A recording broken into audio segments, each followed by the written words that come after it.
We'll go ahead and get started. My name is Amy. I am a member of the CDFA Farm to School team. I'm joined by a few of my wonderful colleagues here today. And this is a Q&A session for the 2023 to 24 California Farm to School Incubator Grant Program, which is currently open for applications. And applications are due by 5 p.m. Pacific time on April 4th.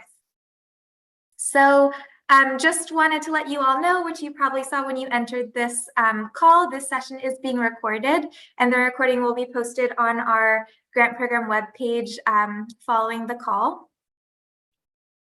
And before we dive into questions, just wanted to note 2 resources, if you haven't already seen them, that may be helpful to you as you're working on your applications. The first is our grant program webpage. So that is full of information about the program, like the request for applications, the links to the 4 different application portals for each of the funding tracks, the application questions and review criteria if you want to preview those before you go into the portals. So lots of good info on there. And one of the resources on there is the grant info session recording from several weeks ago. So if you're interested in going back and viewing that, that is available, and it provides an overview of the grant program. And thank you, Rachel, for popping those links in the chat. And with that, we're just going to go ahead and open it up to you all, and any questions you may have about the grant program. We're here to help.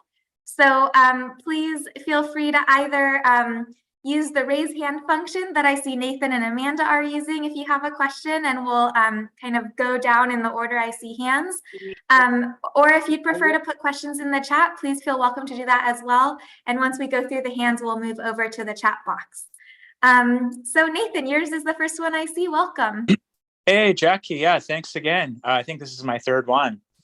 Welcome back. Yeah, nice to see you again. Very helpful.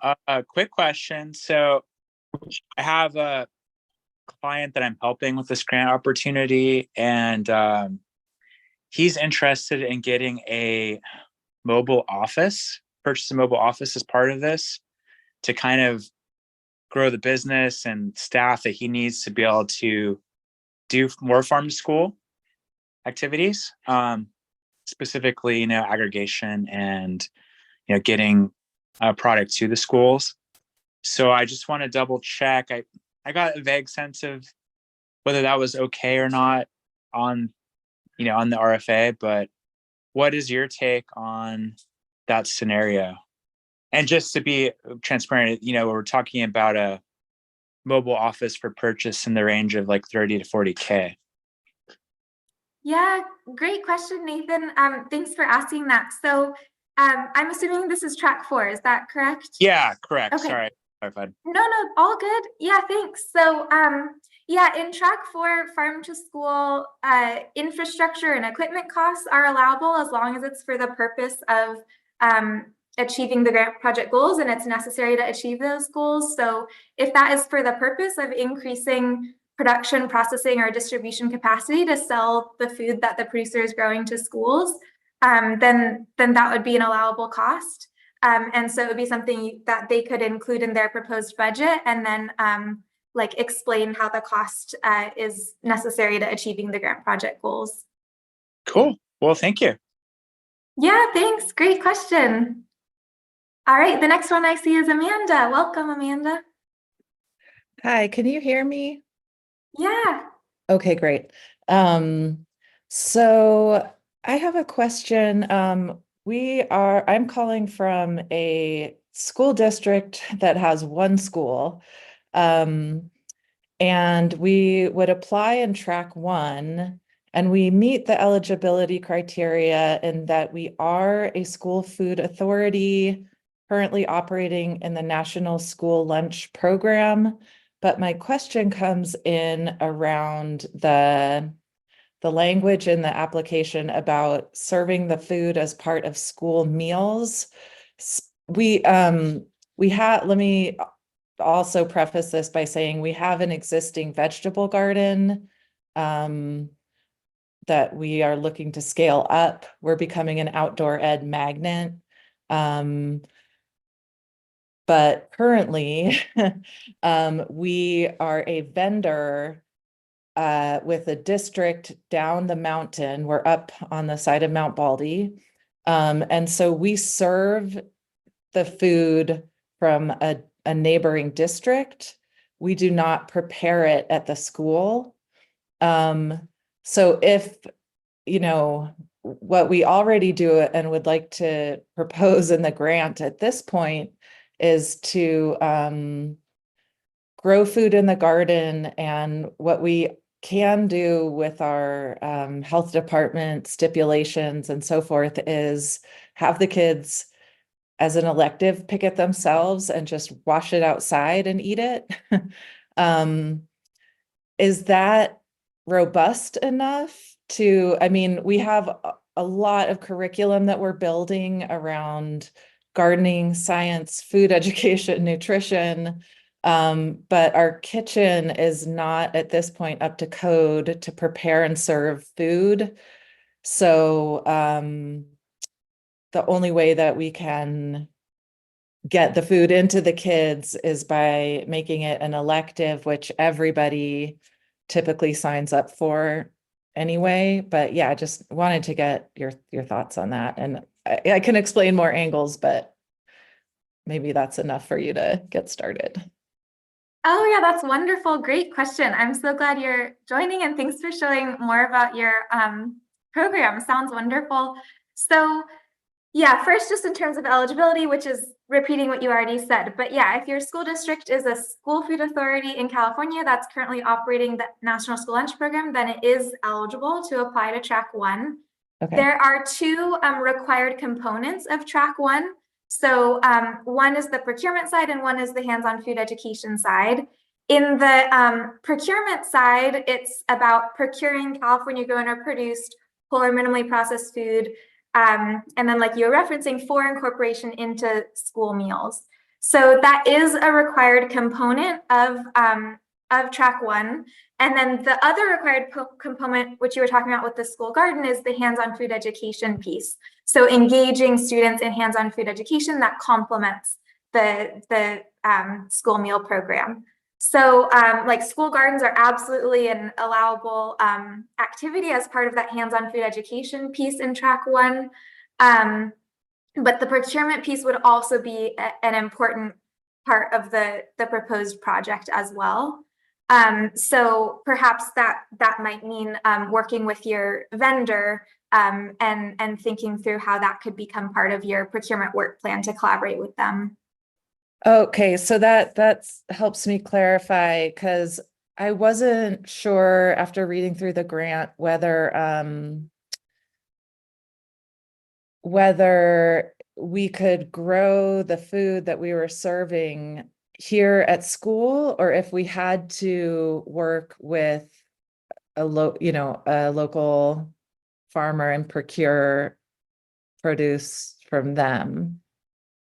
Yeah, that's an awesome question too. So first, you totally can. So in the procurement part of Track 1, it would totally be allowable for a school district to propose to procure food from their own school-operated garden or school-operated farm and incorporate it into school meals. And that would be allowable under Goal 1 of the procurement work plan section in Track 1. However, there are 3 other optional goals as well under the procurement work plan section of Track 1. And if procurement is only going to be occurring from school-operated gardens or school-operated farms, then the applicant would not be eligible to select goals 2, 3, and 4 in that procurement work plan section. But if you will also be working with food producers that are not like your school-operated garden, and that aligns with goals 2, 3, and 4, then that's where an applicant could also fill out the activities in those goals. So all of that to say, it's definitely allowable to propose to procure from a school-operated garden or farm, but that would be eligible for one of the goals and not the other 3 in that procurement work plan section. Okay, thanks. That's really clarifying. And just to revisit my initial question, so I'm crystal clear, I think at this point with our constraints in terms of being a vendor, but not a preparer of school meals, that we might not qualify because, again, we would be offering all the students a daily chance to eat the produce, but we're constrained because of our kitchen. It's a long-term goal, but it's also like $1 million facilities improvement project for a tiny school with a tiny budget. So that's a very long-term plan to become a food preparer. So am I right in thinking that if we can't get our school grown food into breakfast and lunch, that it's better not to apply? Oof, yeah, that's a tough one. Well, I mean, the first thing is just strictly in terms of eligibility, like, you know, if your school district is a school food authority that does currently operate NSLP, then you would be eligible to apply. So then it would just be a matter of, which it sounds like you already have, so I don't know if this is helpful, but a matter of looking through the track 1 applications and review criteria, and we can pop that link in the chat, but just kind of looking through that and looking at what's required and like what the scoring rubric says for the questions that are scored, and seeing if you feel like it would be worthwhile to apply.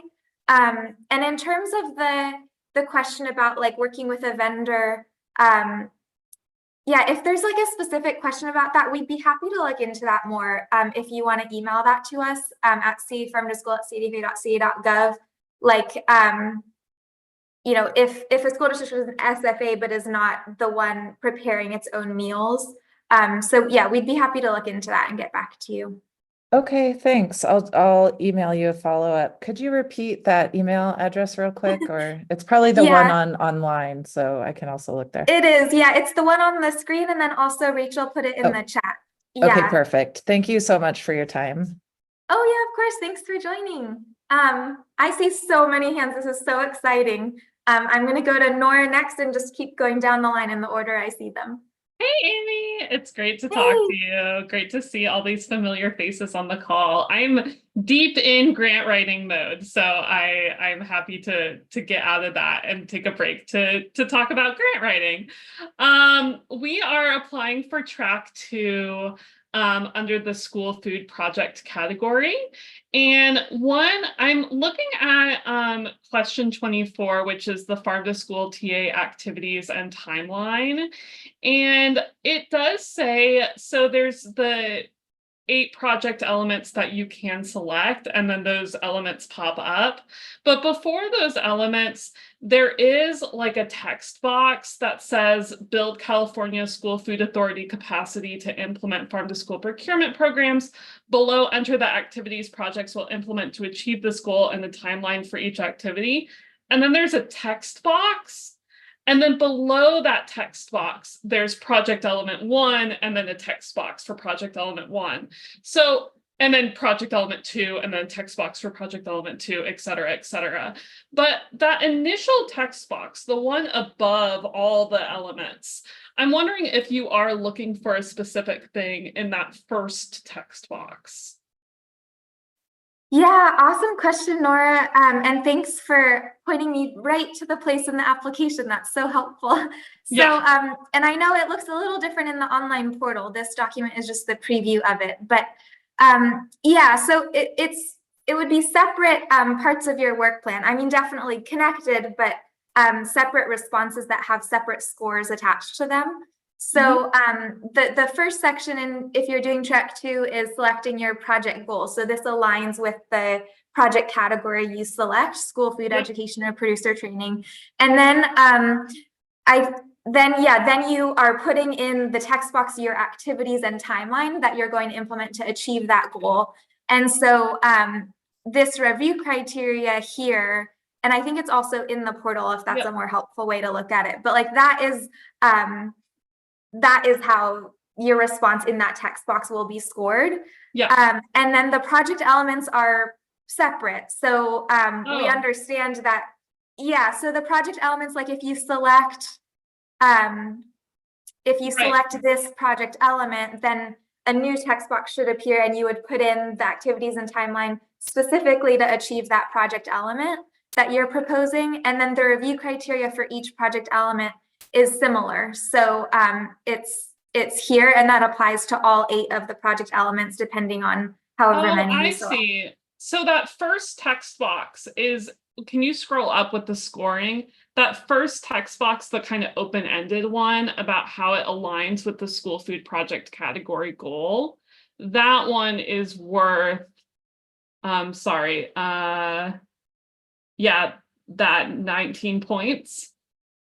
Yeah, exactly. So so the first piece where it's asking about your project goal and then the activities and timeline for achieving that project goal, that is worth up to 19 points in the review criteria. And then separately, as you continue, if you select, one project element, then that would be worth up to 2 points, depending on the activities and timeline you enter, and same for the remaining 7 project elements that you might select. Oh my God, I'm so glad we're talking about this. That is very helpful. Thank you. My other question is, there are overlap pieces. So, for example, there's a couple of different elements that overlap. How do you want me to address the activities that overlap one another? For different, if there's an activity that might fall into 2 different elements, should I put them under both elements, or can I put parentheses overlap with this element? That's a great question. I think just do your best, and however you feel is best to fill that out, and then just, referencing the review criteria as you go. Okay, that's really helpful. Thank you so much. I really appreciate it. Oh, one other question. For question number 23, which is who will be responsible, are you just looking for names for that one? Yep. Okay. Yeah. You're not looking for specific activities or anything else? Right. Yeah, it just says enter names. Yeah. Okay. Sounds good. Good question. All right. Thank you so much. I appreciate it. I'm going to hop off to keep on writing, but I appreciate all your help. Yeah, thanks, Nora. Thanks for joining. And I just, I saw a question in the chat. Will chat questions be answered? Yes. So I'm going to go through the raised hands first, and then I'll move over to the chat and go through the questions I see in there. So the next hand I see is Michelle. Welcome, Michelle. Hi, thank you, Amy. So I have actually what may be kind of a silly question, but I was wondering if the word count or the character count limits are including spaces or not including spaces. Oh my gosh, that's not a silly question. That's a great question. It does include spaces. Great. Thank you so much.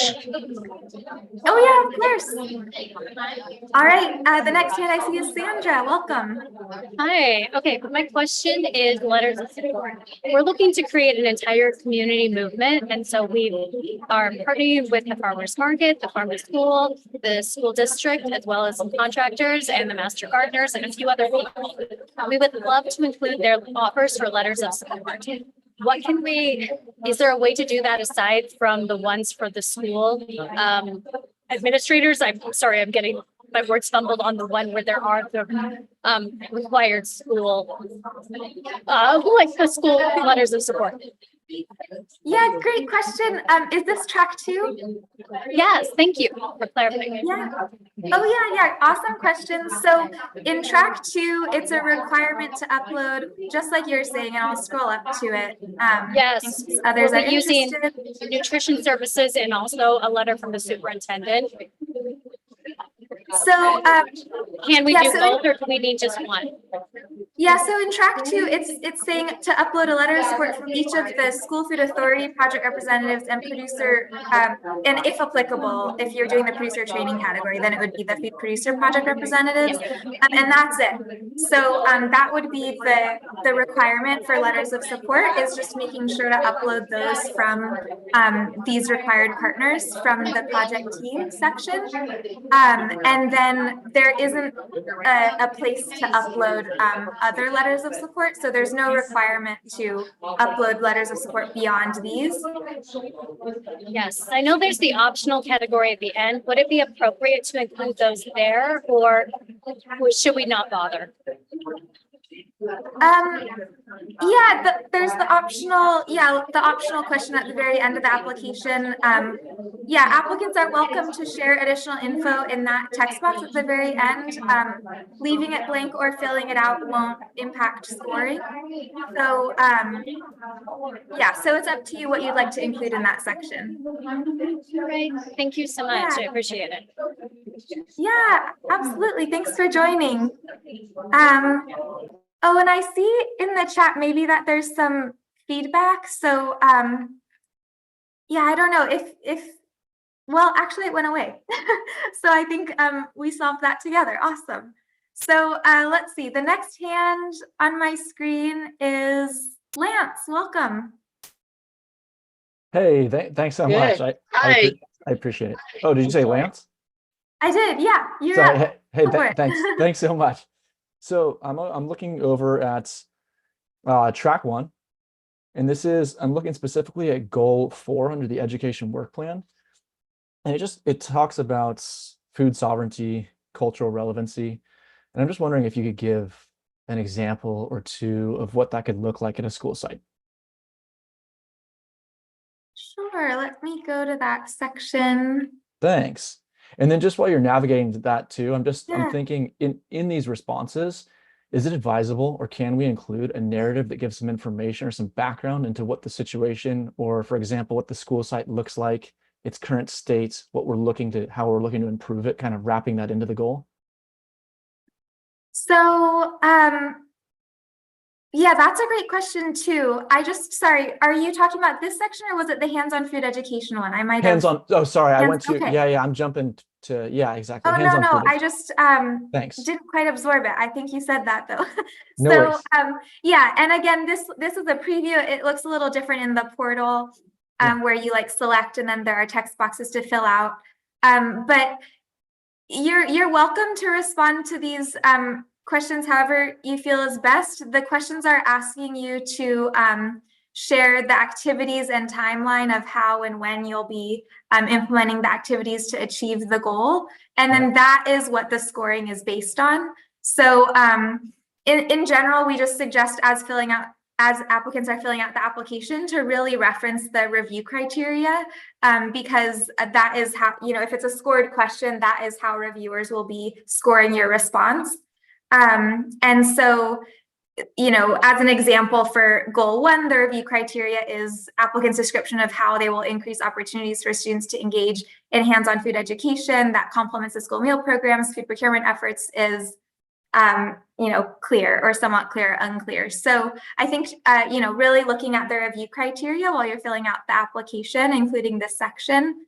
Great. Yeah. So you're saying really focus on the activities, how you'll achieve the goal, and the timeline. So maybe not so much of the why as to how you're going to improve the current state of, for example, a neglected school garden. That's kind of irrelevant to the scoring potential here. It's just specifically the activity and timeline. Is that right? Well, I guess for the specifics, we're going to leave that up to you. Okay. But in terms of what these questions are asking, it is asking specifically for the activities, so the how, and then the timeline, the when. Okay, great. And I guess this the only other thing I asked before previously was that if you could, are there any examples of food sovereignty or cultural relevancy from that was from goal 4?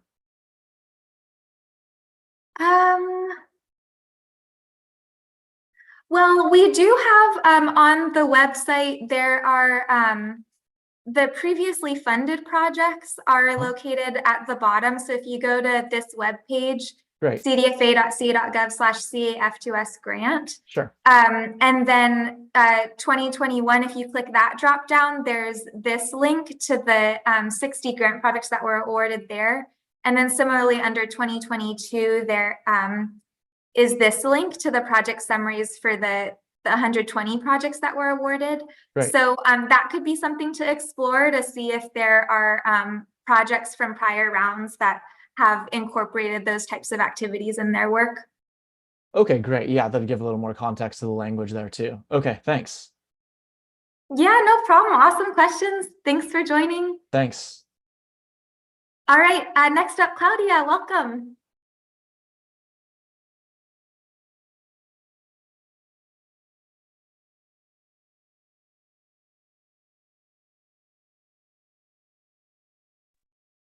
Oh, can you hear me?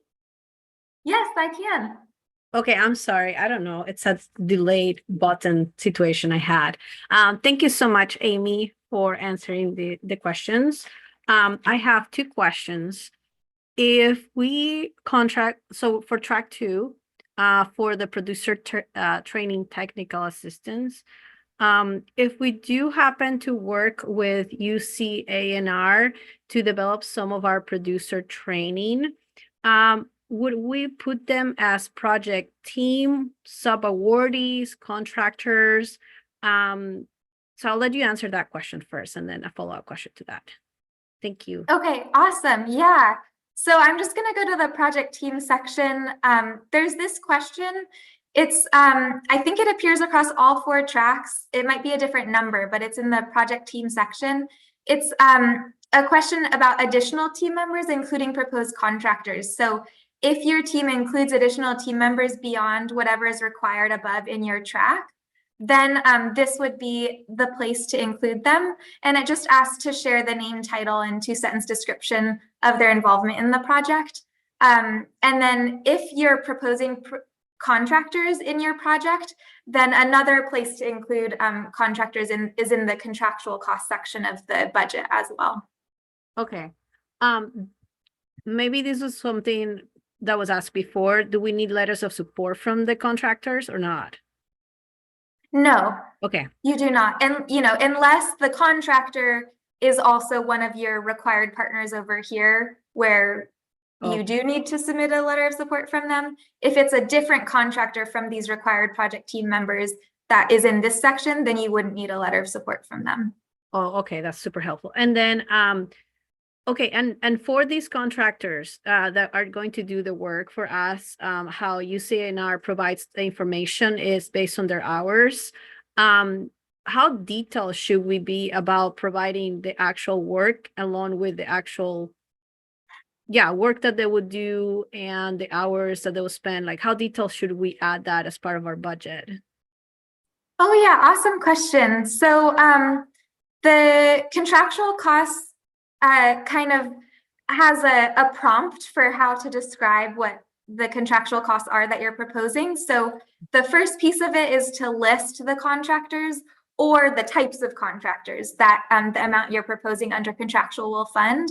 And then it just says to briefly describe what each contractual cost or contractual service for the project will be. So so you would just, based on that prompt, outline and briefly describe those proposed costs or services with your contractor partner, UCANR. Okay, sounds good. Thank you. And then, so we are a marketing board which under eligibility.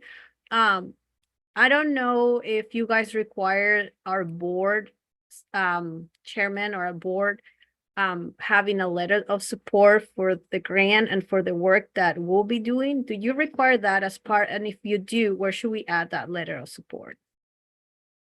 Oh, great question. Yeah, for track 2, the only required letters of support are from your school food authority representative partners or your school, a representative from each of your school food authority partners. And then if you're in the producer training category, it would also be a letter of support from each of your food producer partners, a representative from each of those. And that's all that's required in terms of letters of support for track 2.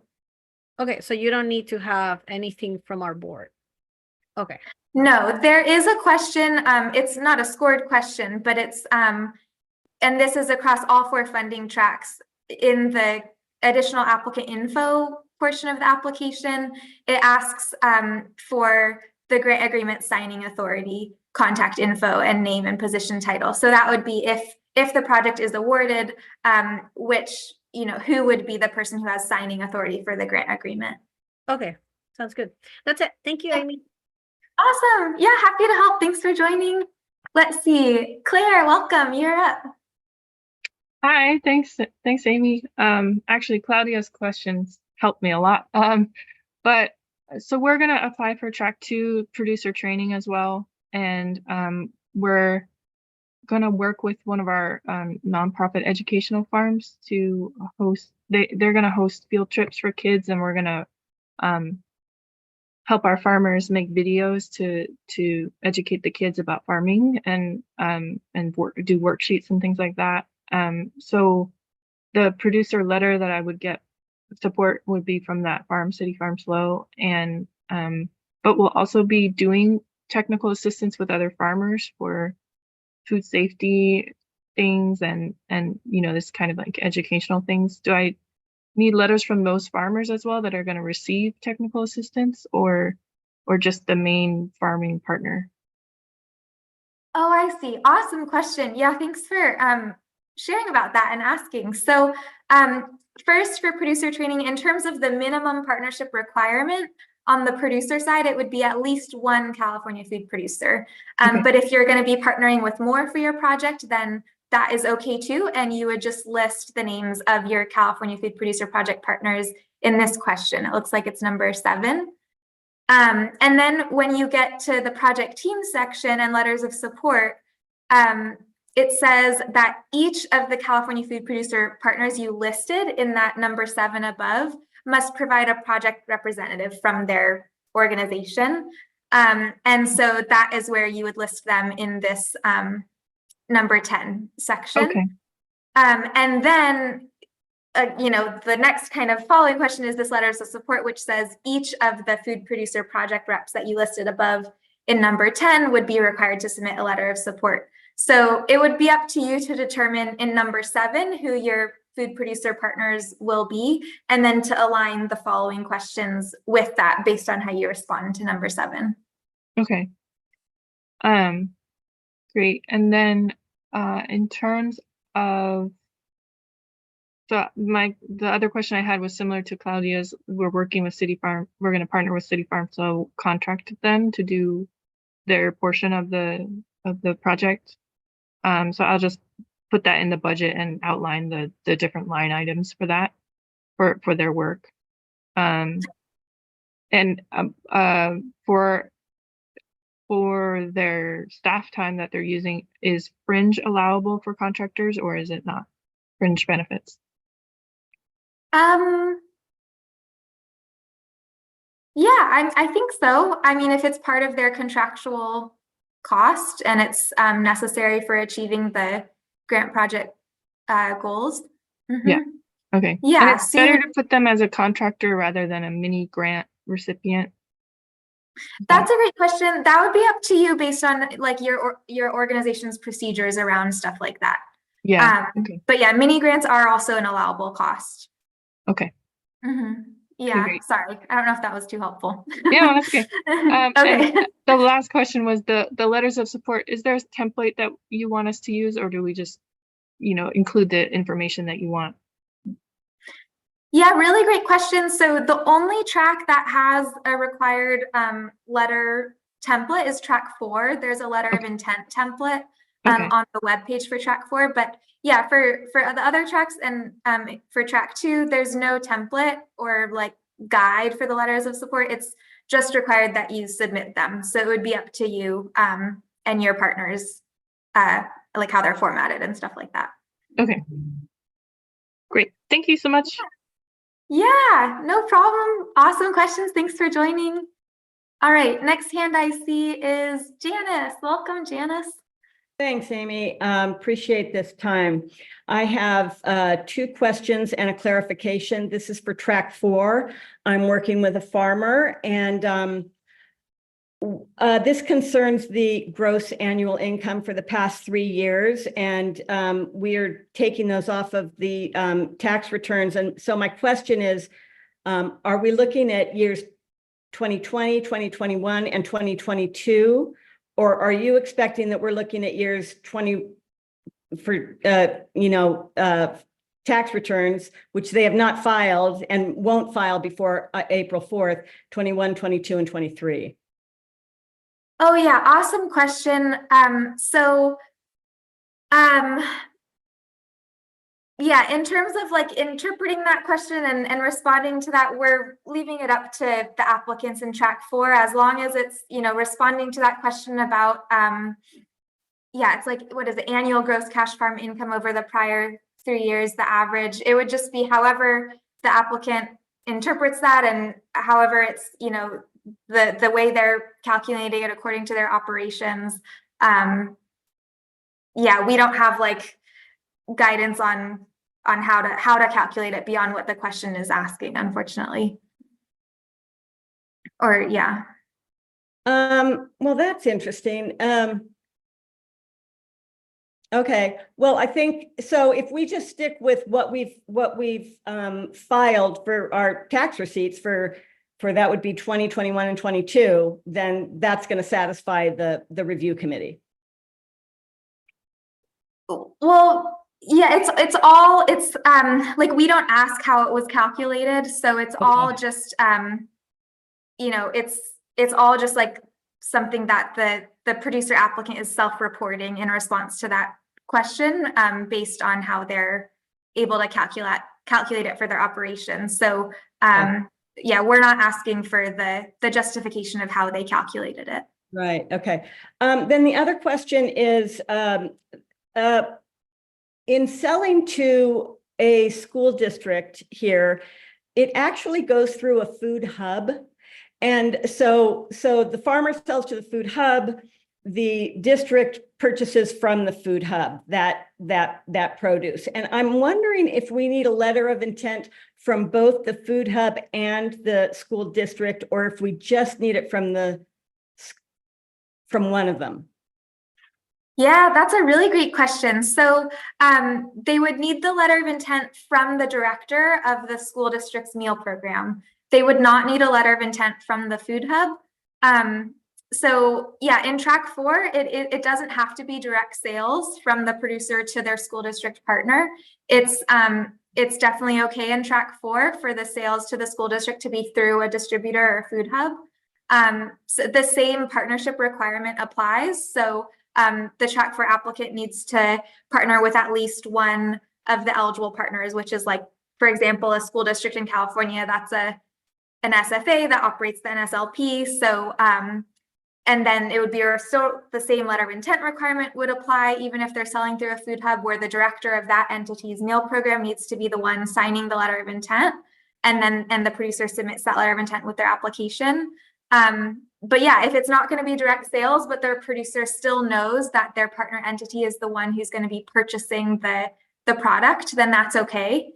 And you know, the school district could state that in their letter if they wanted to, that is how they intend to purchase produce from the producers through a food hub. Okay. Okay, so just from the school district itself is appropriate. And then just one clarification, it got a little garbled when you talked about the character count, including spaces. It does include spaces? Yes. Okay, that's it. Thank you so much. Awesome. Yeah, happy to help. Thanks for those awesome questions. And then I'm going to go to Jazz. Welcome. Hi, thank you. This is for track 3, and it's around the team, the project team.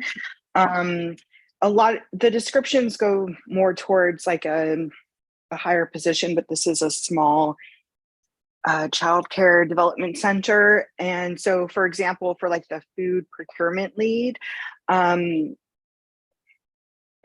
is it required that it's a staff of Circle of Friends, or could it be our procurement partner? That's an and awesome similar question. for the others positions. Yeah, that's a great question. There's no requirement in here that it be a staff of your track 3 organization. So Okay. as long as it's aligning with this description of the team member that's filling this role, then that would be allowable. Okay. Yeah. Thank you. And the only other thing I have is for the portal itself. The only way to see, other than seeing the application, like review criteria and stuff download online,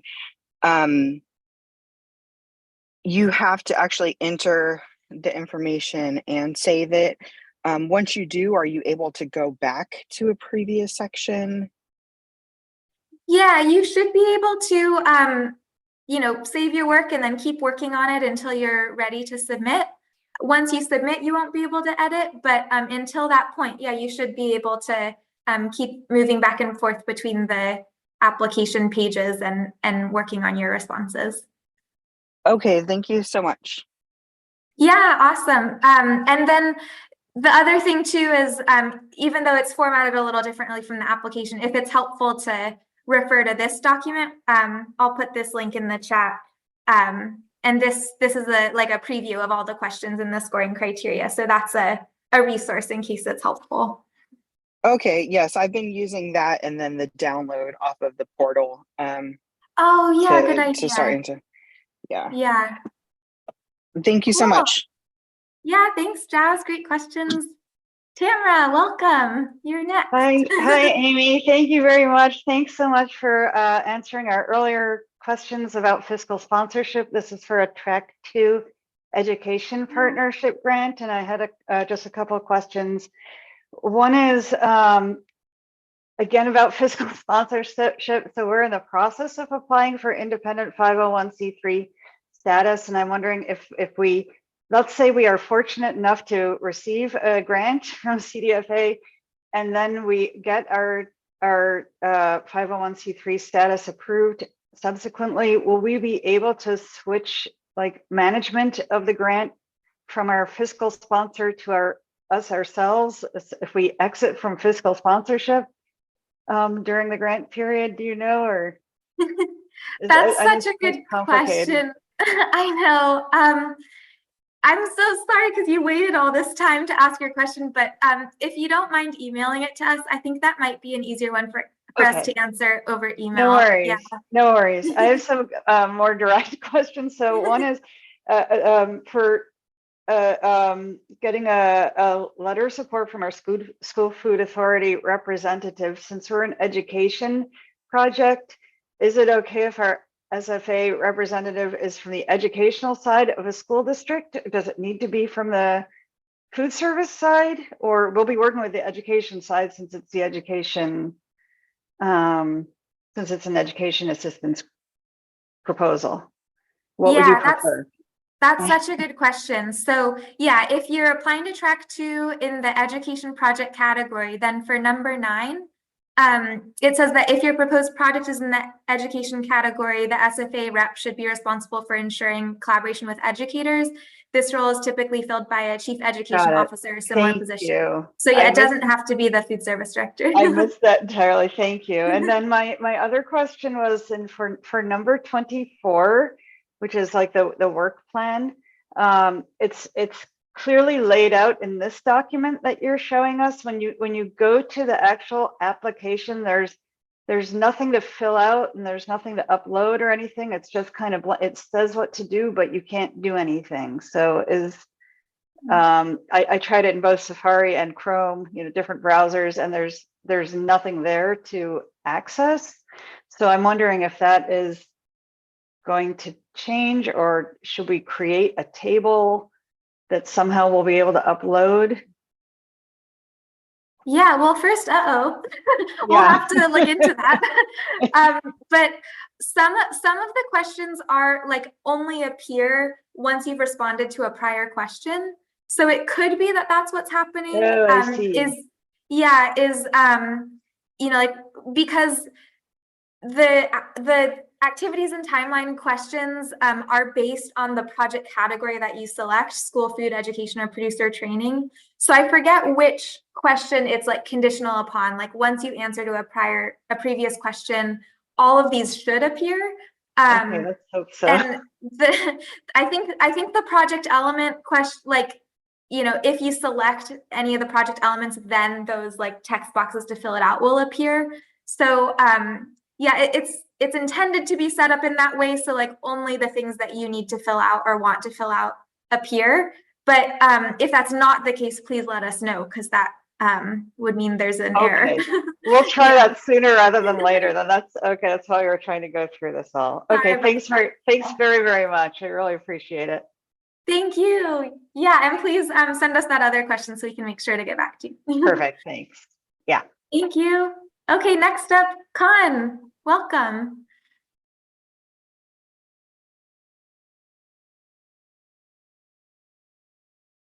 Or sorry, did you not have your hand up? I just had a chat on. Yeah. Oh, you put it in the chat. Okay, sorry about that. I thought I saw it. I think I saw your face and thought I saw a hand. I'll get to your question very soon. I'm going to go to the next hand I see, which is Lillian. Hi, hello everyone. This is my third time applying, so I'm really excited, even though this application is very different than the previous two. But my question, following up on the one from Claudia as well, on the support letters, we're applying for track 1 as an LEA. Is there a minimum required for support letters, a minimum number, and where do we upload them? Awesome question. So for track 1, there are no letters of support required, and there is no place to upload any. That was yeah, easy. so no need to worry about that in track 1. Okay, so my next question has to do with the budget. So I thought, because I saw the spreadsheet, that we needed to upload the budget, but then I read the tab that says read this. So that's just to assist in doing the budget. But then I went to the portal. My question is, by entering those amounts on those tabs, do they have formulas? Oh, that's a great question. So yeah, so in terms of the budget section of the application, it's all built into the application, so there's nothing you need to upload. This worksheet is available for all 4 tracks as a resource if anyone would like to fill it out to visualize their budget before entering it into the application, but this wouldn't be something you're uploading with your application. And in terms of if this budget worksheet includes formulas, Rachel, do you happen to know if it's set up to calculate automatically based on what people enter? I think it is. Okay. The worksheet, yeah, the template worksheet has all of the formulas to calculate everything. It's just the application that won't. Oh, yeah, no, I was asking about the application. So once we enter these amounts, because I was playing with it yesterday, I'm like, oh, nothing is happening. So it wasn't adding. So we just enter the amounts, correct? Yeah, so unfortunately it doesn't, in the application itself, it would be, you have to manually total everything up. Okay, I thought it was, I did something wrong on my end. Okay. Oh, no. Okay, all right, I feel so relieved. And then data, having to do with data, for example, on the community needs, it says to skip this question for data. I know in the past we had to do the data for the reduced lunch percentages, and so it says a skip. So does that mean that I think it says that you guys are going to retrieve the data? Yeah, awesome question. So yeah, in number 18, this is the data source that we will be referencing, and it's saying exactly how we're going to calculate this metric and then how it will be scored, but it's not something that you have to spend time calculating yourself. Okay, perfect. Okay, that makes it easier. And then my last one, we're doing a school garden that is, well, we already have a greenhouse, but it's going to be run by the FFA to do the farm to fork. But we're also want to ask if because I was looking on the definitions for the produced in California, minimally produced. So with eggs, we're thinking also of a chicken coop entrepreneurial project run by the FFA, but I don't know if eggs would be considered the CDFA approved food product. Yeah, eggs that are I don't know what the word would be, grown, raised in California would be an allowable California grown food. Okay, perfect. Thank you so much. Thank you. Appreciate it. Yeah, of course. Thanks, Lillian. Next up, Anna. Welcome. Hi, thank you, Amy. I have 3 questions. So the first question, we're applying to track 1, and I want to ask if adding 1 item to the salad bar per week would be enough for the food procurement component. Great question. Yeah, there's no requirement in track 1 regarding the frequency with which you would be incorporating California grown foods into school meals. So that is up to you. We just encourage people to, as you're filling out the food procurement work plan section, to refer to the review criteria as you're drafting your responses. Okay, thank you. This is because of the way the central kitchen works. It's very complicated to do it every day of the week. So my second question would be, we want to do the food procurement for 10 schools, but the education component only for 3 schools because of the budget. Also, we will only be able to cover 1 educator. Is that allowed? Yeah, that's definitely allowed. So up here, there's a question. Let me find it. There's a question that asks, how many school sites will your project serve? So that's where you would identify the total number that your project would serve. So if it's 10 total, 10 of which will be served by procurement and 3 of which will be served by education, you would put 10. And then there are questions that follow. So then, there's this question about the name of each school site and noting if it's a Title I school. And then there's this question about number of students, at those school sites. So yeah, it's totally allowable to, have your project serve specific school sites within your district. And then there are also questions, I think, within each work plan, both the procurement work plan and the education work plan, that ask about the audience. So this is where it asks if it's going to be serving all students enrolled at those school sites that you shared in those questions above, or if it's going to be specific student populations within those school sites. So that is where, if it's going to be 3 of the school sites for education, or a certain amount for procurement, this would be an opportunity to identify specifically within the total school sites the project will serve, how many each component of the project will serve. All right, but then the general funding formula would be for the total number of students, like for the 10 schools.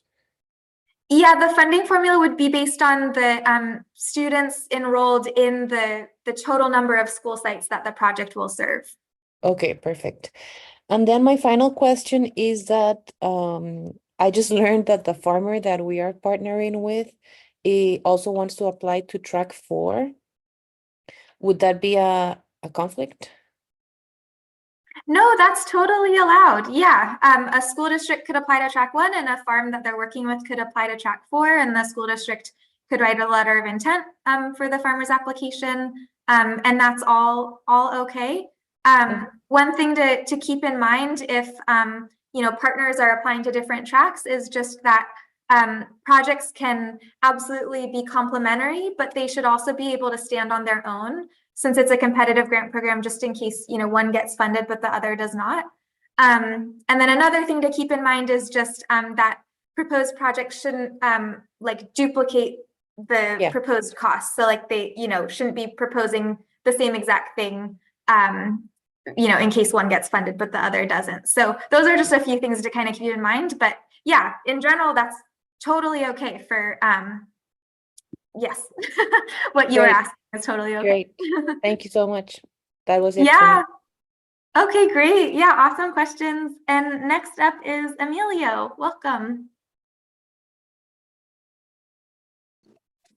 Hi, this is Emilio and Sarah, and we are commercial farmers interested in your track 4.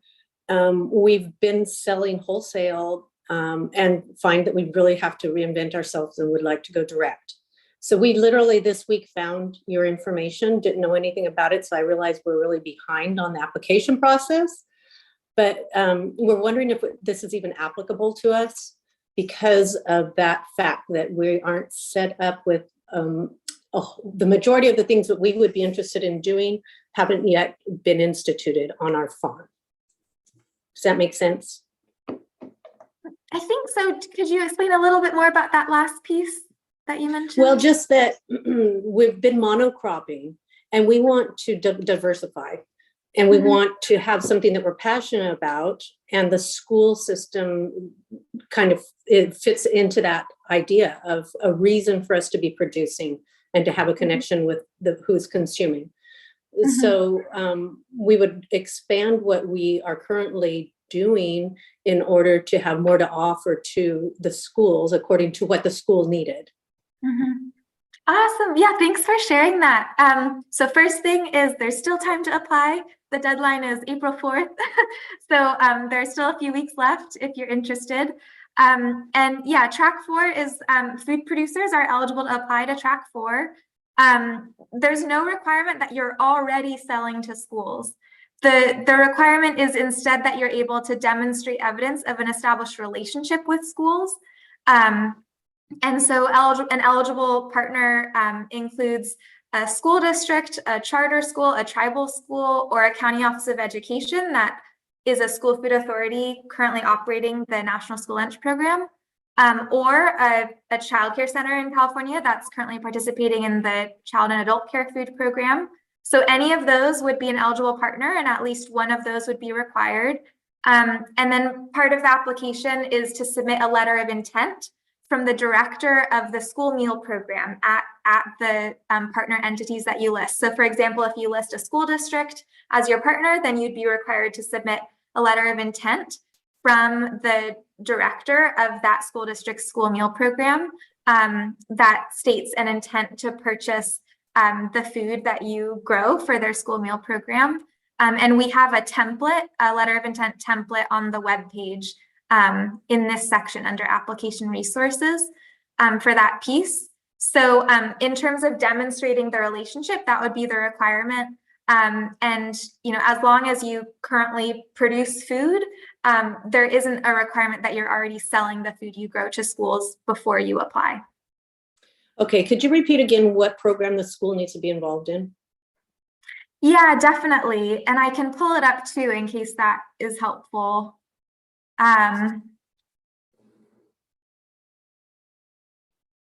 So this is the RFA. I'll put this in the chat. And on the bottom of page 19 to 20, it's where it lists the partnership requirement for track 4. So it would be at least one of these entities. So for example, a school district, that's a school food authority currently operating the National School Lunch Program, or any of these other entities in this section. So they just have to be providing lunch.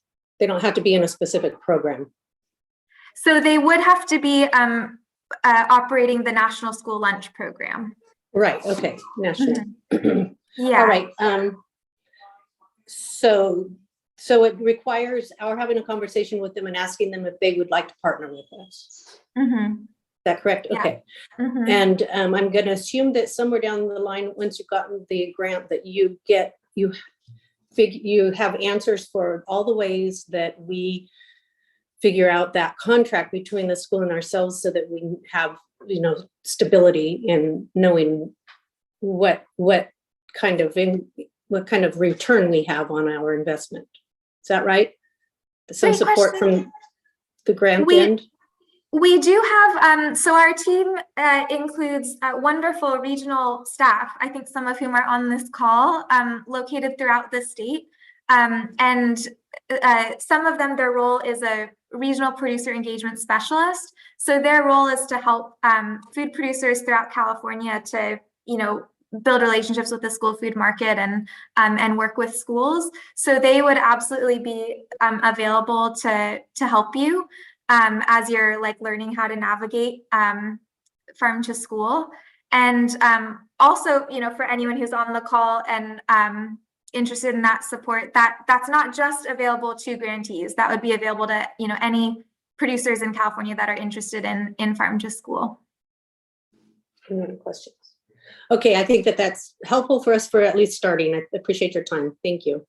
Oh, yay, yeah, and thanks for joining. And we'll have more of these Q&A sessions in the next couple weeks. And you can also reach out to us over email if you have other questions that come up. Great, thank you.